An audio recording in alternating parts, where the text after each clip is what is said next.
Christians say, if my health is intact, it's God holding it up. If people love me, if there's somebody to hug me today, if there's somebody to squeeze my hand, if there's somebody who loves me and somebody cares about me in spite of the fact of all my flaws, in spite of the fact of all my selfishness, in spite of all these things, you see, if there's someone who loves me today at all, it's God doing that. It's God holding it up. There's no reason for it otherwise. If anything goes good, it's a miracle of grace. That's the second thing we learn here. And the third thing, these are three implications of this very first important thing to understand. The third thing is the most basic, and that is that though bad things happen, they work for good. That's the promise to those who love God.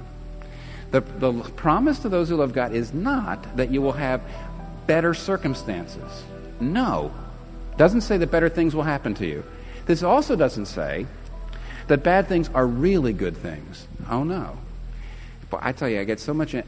An endless source of insight for me is Jesus standing before this tomb of Lazarus. Some of you know that because I keep referring to it.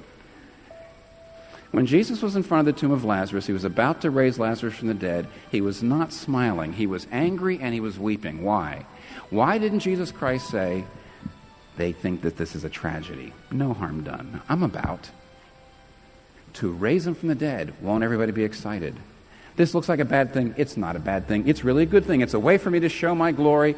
It's really exciting. I can't wait. No, he's weeping at the tomb. And why? Because the bad thing he's about to work good is bad. It's bad in itself.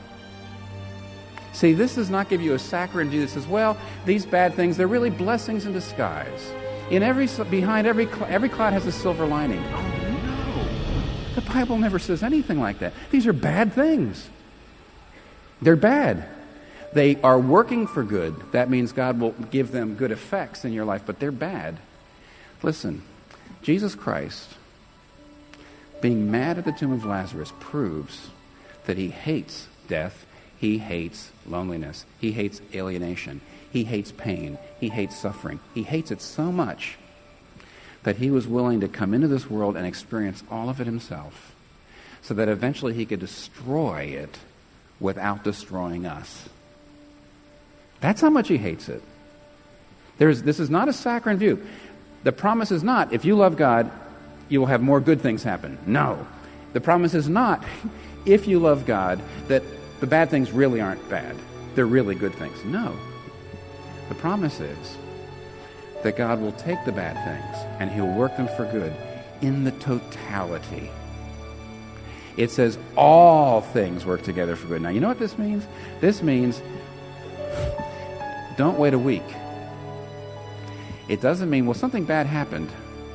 Okay, I'll give God a week to show me how this is going to turn out for good. Don't wait a month. Don't wait a year. Don't wait a decade. The promise isn't for a month or a year or a decade. The promise is not that any bad patch in your life, if you bracket it, you can see how that works out for good. No. The promise is that taken in the totality of all of your life and the whole of everything, God promises if you love him, he'll make sure it works for good.